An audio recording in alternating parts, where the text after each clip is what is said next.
Hay personas que han escuchado estas palabras decenas de veces, en la misa, en Semana Santa, en retiros, y sin embargo no las han escuchado una sola vez, porque escuchar no es lo mismo que oír. Jesús habló 7 veces desde la cruz, 7, en el momento de mayor dolor que un ser humano puede experimentar, con clavos atravesándole las muñecas y los pies, con el peso de su propio cuerpo aplastando sus pulmones con cada respiración, eligió hablar, no gritar, no maldecir, no callar, hablar. Y lo que dijo no fue para los soldados que estaban al pie de la cruz, no fue para la historia, fue para ti, para este momento, para lo que estás cargando ahora mismo. El pecado invisible que más me preocupa en mi ministerio no es el que la gente hace y sabe que hace, es el de la gente que vive como si esas palabras fueran frases del pasado, palabras bonitas para repetir en el Viernes Santo y guardar hasta el año siguiente. Ese es el error, ese es el vacío. Lo que voy a hacer hoy es abrirte cada una de las 7 palabras, no como un sermón, como lo que son, mensajes directos, activos, que Jesús pronunció para la vida que tú estás viviendo. Mi nombre es Padre Arturo Villanueva, soy sacerdote diocesano, párroco en México, con formación como exorcista en Roma bajo un discípulo directo del Padre Gabriele Amort. He visto cosas en mi ministerio que me enseñaron que las palabras tienen peso espiritual real, que lo que se dice en momentos de extrema intensidad queda grabado en la realidad de una forma que los seres humanos no comprendemos del todo. Las 7 palabras de la cruz son el ejemplo más alto que existe. Si este tipo de contenido te ayuda a crecer en tu fe, te pido que te suscribas ahora mismo. Ese gesto sencillo me permite seguir trayendo este tipo de reflexión. Y cuando terminemos, déjame tu experiencia en los comentarios. Dime cuál de las 7 palabras te golpeó más. Quiero leerlo. Vamos. La primera palabra. Padre, perdónalos, porque no saben lo que hacen. Lucas lo registra en el capítulo 23. Jesús está siendo clavado, no después, durante, mientras los soldados hacen su trabajo con indiferencia profesional. Él abre la boca y pide perdón para ellos. Quiero que se detengan aquí un momento. No pide fuerza para soportar el dolor, no pide justicia, no llama a los ángeles para que intervengan. La primera palabra que sale de sus labios es una súplica de misericordia para los que lo están matando. ¿Qué dice esto sobre tu vida? Dice que hay personas en tu vida a las que tú no has perdonado, y que mientras cargas ese rencor, estás clavándote tú mismo, más lentamente, pero con igual eficacia. San Juan María Vianney, el cura de Ars, confesó durante décadas a miles de personas en un pueblo pequeño de Francia. Era famoso por algo que los teólogos de su tiempo no acababan de entender, su capacidad para leer el alma de quien se sentaba frente a él. Y decía algo que yo repito en mi parroquia, porque lo he visto comprobado. La raíz de la mayoría de los bloqueos espirituales no es el pecado que la persona confiesa, es el rencor que la persona guarda y nunca lleva al confesionario porque no lo identifica como pecado. El rencor disfrazado de justicia. Es que él hizo esto, es que ella merece que yo no la perdone, es que lo que me hicieron no tiene perdón. Jesús estaba siendo ejecutado injustamente. No había en toda la historia humana una víctima con mayor derecho a la indignación. Y la primera palabra que pronunció fue perdón. ¿Qué te dice eso a ti? Yo he tenido personas que se sientan frente a mí en el confesionario y me dicen que vienen a confesar sus pecados. Y cuando empezamos a hablar, descubro que lo que realmente bloquea su vida espiritual no es ninguno de los pecados que trajeron preparados. Es que hace 8 años su hermano les hizo algo, o que su padre nunca pidió disculpas, o que alguien de la iglesia los trató de forma que los dejó con una herida que nunca sanó correctamente. Y cargan eso como si fuera parte de ellos, como si el rencor fuera parte de su identidad, como si soltar el rencor significara que lo que pasó estaba bien. Perdonar no significa que lo que hicieron estuvo bien, significa que tú ya no le debes tu paz a esa persona. El cura de Ars pasó muchos años de su vida siendo atacado, calumniado y difamado por otros sacerdotes de la región que no lo comprendían. Lo acusaban de ignorante, de fanático, de exagerado, y él respondía rezando por ellos. No porque no le doliera, sino porque entendía que el rencor es una cadena que el que la porta la siente, y el que la causó muchas veces ni se entera. No te digo que sea fácil, no te digo que el dolor que causaron no fue real, te digo que mientras no sueltes ese peso, hay una parte de ti que sigue clavada, y la primera palabra de la cruz es la llave para desclavarte.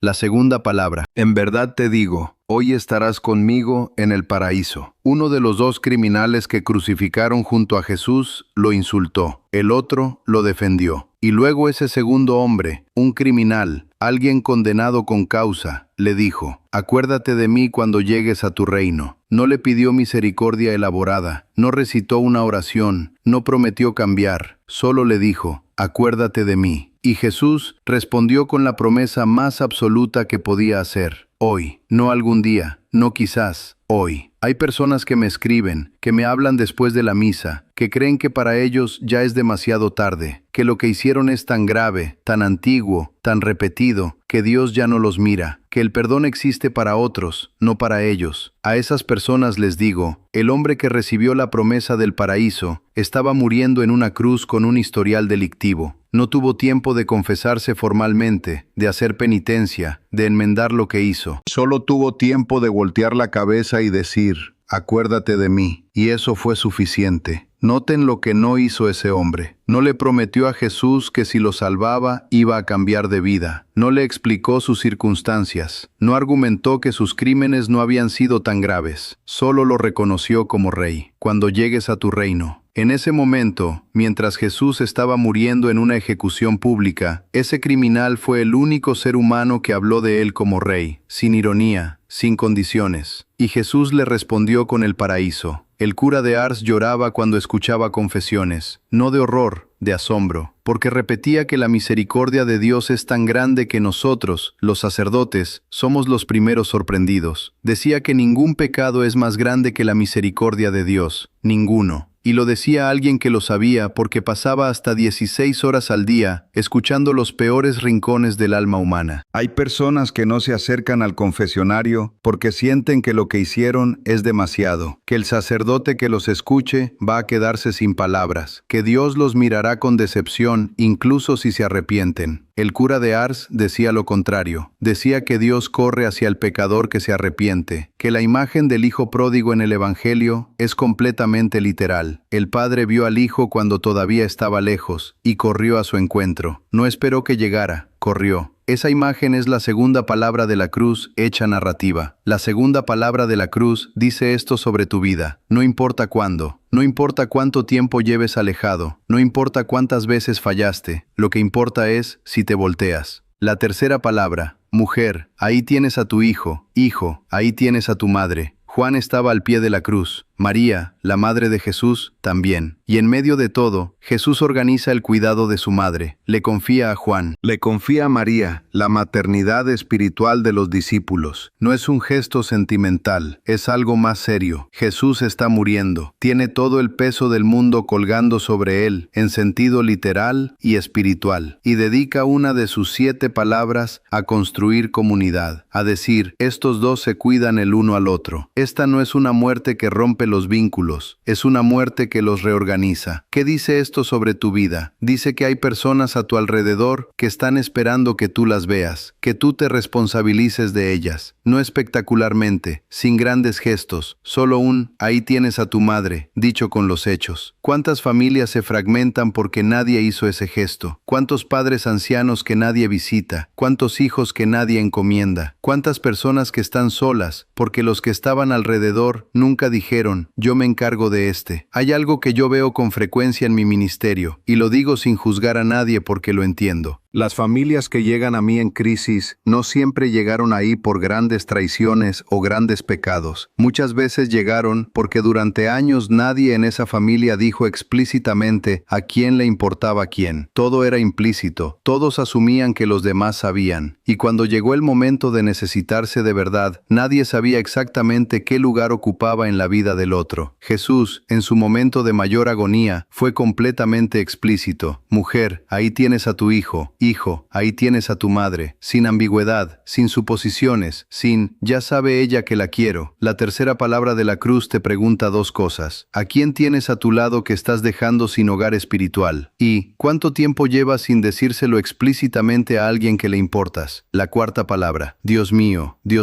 ¿por qué me has abandonado? Esta es la más incómoda, la que más intentamos explicar, suavizar, contextualizar, la que nos hace sentir algo que no sabemos cómo manejar. Jesús, el Hijo de Dios, sintiendo abandono. Mateo y Marcos la registran. Son las palabras iniciales del Salmo 22. Jesús estaba cumpliendo la escritura en voz alta, sí, pero también las estaba viviendo. El que nunca conoció el pecado, cargó con todo el peso de la separación que el pecado produce entre el ser humano y Dios. La sintió, la pronunció. ¿Por qué importa esto para tu vida? Porque hay personas que me dicen, con vergüenza, que han tenido momentos en los que sintieron que Dios no estaba, que oraban y el cielo era de piedra, que pedían y nada llegaba, y por eso se sienten malos católicos. O peor, sienten que Dios los rechazó a ellos específicamente. Jesús pronunció esa misma frase desde la cruz. No estás fuera de la fe cuando sientes ese vacío. Estás en el corazón del misterio de la redención. El abandono que sentiste no significa que Dios no existe. Significa que sabes lo que se siente al cargar algo que pesa más de lo que puedes. Y Jesús también lo supo. La diferencia es lo que hizo con eso. No se quedó callado, lo llevó al Padre. Dios mío, incluso en el abandono, seguía hablando con él. El cura de Ars tuvo sus propias noches oscuras, demonios que lo perturbaban físicamente, ataques que lo dejaban agotado, periodos de sequedad espiritual que duraban semanas. Y siguió confesando, siguió predicando, siguió orando. No porque no sintiera el vacío, sino porque había aprendido que el vacío también es oración cuando lo dirigimos al Padre. La cuarta palabra de la cruz te dice, puedes llevarle a Dios tu sensación de que Él no está. Eso también es fe. La quinta palabra, tengo sed. Juan la registra en el capítulo 19 y añade algo que casi siempre se omite para que se cumpliera la escritura. Es decir, Jesús no la dijo porque fue un impulso. La dijo conscientemente, sabiendo que estaba cerrando una profecía del Salmo 68. Pero tengo sed también es literalmente verdad. Llevaba horas bajo el sol, había perdido sangre, sus pulmones luchaban por cada respiración. La sed que sentía era real y era física y era insoportable. Dos realidades en dos palabras. ¿Qué dice esto sobre tu vida? Dice que Jesús se permitió ser humano hasta el final. No fingió que no le dolía. No habló desde una distancia sobrenatural donde el sufrimiento no tocaba. Dijo, tengo sed, soy cuerpo, esto duele. ¿Cuántas personas cargan su dolor en silencio porque creen que quejarse es debilidad espiritual? Que un buen cristiano no debe mostrar que sufre, que si realmente tuvieras fe, no sentirías tanto miedo, tanta angustia, tanto agotamiento. Mentira. Jesús tuvo sed. Jesús sudó sangre en Getsemaní. Jesús lloró ante la tumba de Lázaro. La fe no anestesia a la humanidad, la redime. Hay algo más en esta palabra que me interesa para este mensaje. Jesús tenía sed,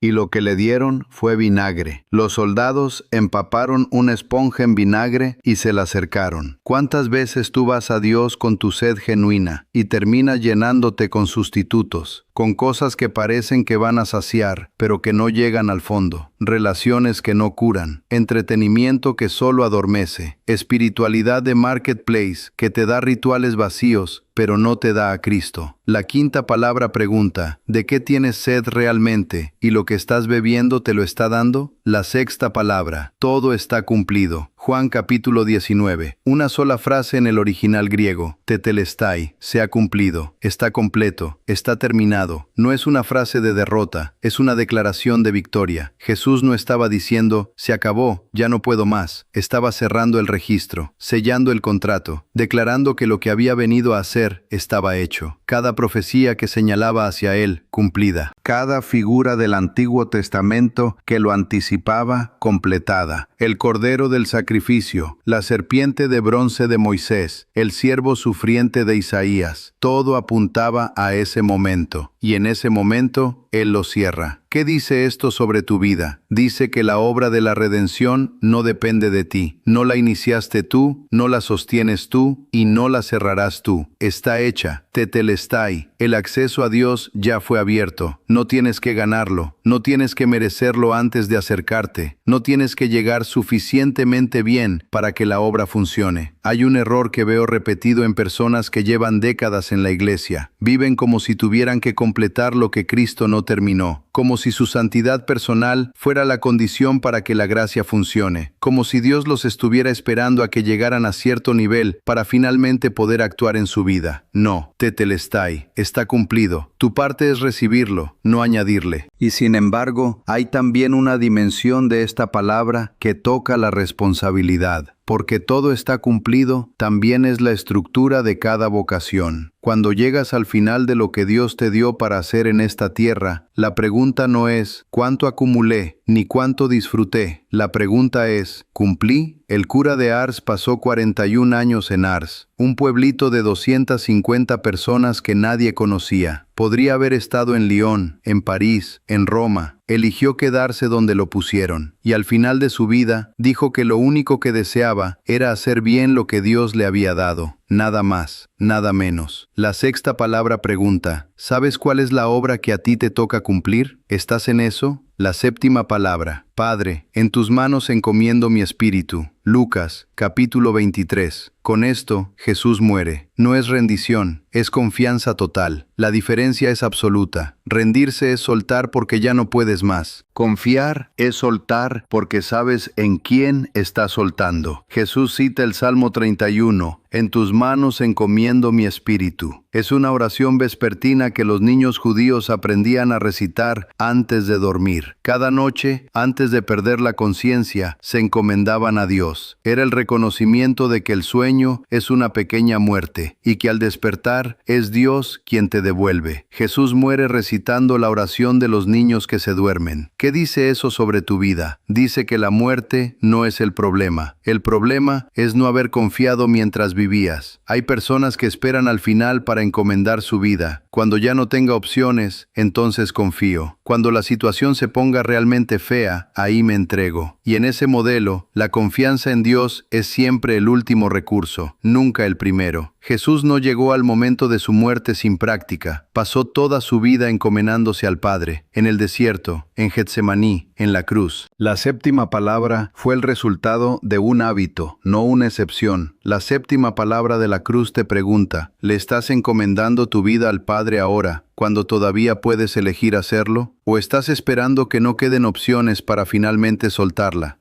Antes de terminar, quiero decirte algo que he aprendido con los años. Estas 7 palabras no son igual para todos. Hay personas que llegan a este video y la primera palabra los destruye porque llevan 20 años sin perdonar a alguien. Hay personas para las que la segunda palabra es lo único que sostiene su esperanza porque creen que ya no pueden volver. Hay personas para las que la cuarta es el espejo exacto de lo que están viviendo esta semana. Las palabras de la cruz no son decoración litúrgica, son diagnóstico espiritual. Y si te quedaste aquí hasta el final, es porque alguna de ellas tocó algo que tú ya sabías que necesitaba ser tocado. San Juan María Vianney decía que los santos se distinguen no por no haber caído, sino por haberse levantado siempre con más humildad que antes, y que la gracia de Dios no se niega a nadie que la busca con sinceridad. Yo no sé qué estás cargando, pero Él sí sabe, y lo que dijo desde la cruz, lo dijo para que tú no lo cargaras solo. Lo que te pido hoy no es pequeño, pero tampoco es complicado. Te pido que hagas algo concreto con lo que escuchaste. No que lo pienses durante la semana, no que lo guardes para otro momento. Hoy, piensa en una persona a quien necesitas perdonar, una sola. No tienes que decírselo todavía a esa persona, no tienes que llamarla, pero llévasela a Dios ahora mismo y dile en voz baja o en silencio: Padre, perdona a este que me lastimó, porque yo no puedo solo. Eso es la primera palabra vivida. Eso es el inicio del desclavo. Y luego te pido que intercedas por alguien que conozcas que está lejos de Dios. Alguien que no reza, que se fue de la iglesia, que está perdido en alguna oscuridad que tú ves desde afuera, pero que ellos no pueden ver desde adentro. Dile a Dios, acuérdate de él, acuérdate de ella, con esas palabras simples, como hizo el criminal desde la cruz. Eso es oración intercesora. No es complicada, no requiere formación teológica, requiere que alguien que ya tiene acceso a Dios hable por alguien que todavía no se acerca. Eso es exactamente lo que hizo el criminal bueno. Intercedió por sí mismo, pero también demostró que incluso en el peor momento, el acceso estaba abierto. Tú tienes ese acceso, úsalo por alguien que lo necesita. Yo cargo con algo en mi ministerio que no se resuelve con el tiempo. Hace años, una mujer de mi parroquia empezó a venir con señales de algo que no estaba bien en su hogar. Le di lo que pude dar, le di instrucciones, oración, acompañamiento, y se fue. Buscó a alguien que le ofrecía soluciones más rápidas y más llamativas, y empeoró. No supe más de ella. Eso no me dejó indiferente. Me enseñó que yo puedo advertir, puedo enseñar, puedo orar, pero la puerta la abre o la cierra cada persona. Esa libertad que Dios nos da incluye el derecho a equivocarse. Por eso hablo, por eso estoy aquí, porque mientras pueda decirlo, lo digo. Porque el día que una persona escuche esto y tome una decisión diferente, valió todo. Las 7 palabras de la cruz no son historia pasada, son el mapa espiritual más preciso que existe para la vida que estás viviendo ahora mismo. Cada una corresponde a algo que tú necesitas. El perdón que no has dado, la misericordia que no has pedido, la comunidad que has descuidado, el abandono que has sentido sin atreverte a decírselo a Dios, la sed que has intentado saciar con lo que no sacia, la obra que tienes pendiente de cumplir, y la confianza que todavía no has entregado del todo. Las 7 palabras, las 7 dimensiones de una vida bien vivida. Si este contenido te ayudó, suscríbete ahora si aún no lo has hecho. Eso me permite seguir trayendo este tipo de reflexión con profundidad y sin rodeos. Y déjame en los comentarios cuál de las 7 palabras te golpeó más. Quiero leer lo que cada uno de ustedes vivió con esto. Muchas veces los comentarios me dicen más sobre el estado espiritual de nuestra gente que meses de observación. Y eso me ayuda a mí para saber qué necesitan escuchar después. Que Dios los guarde.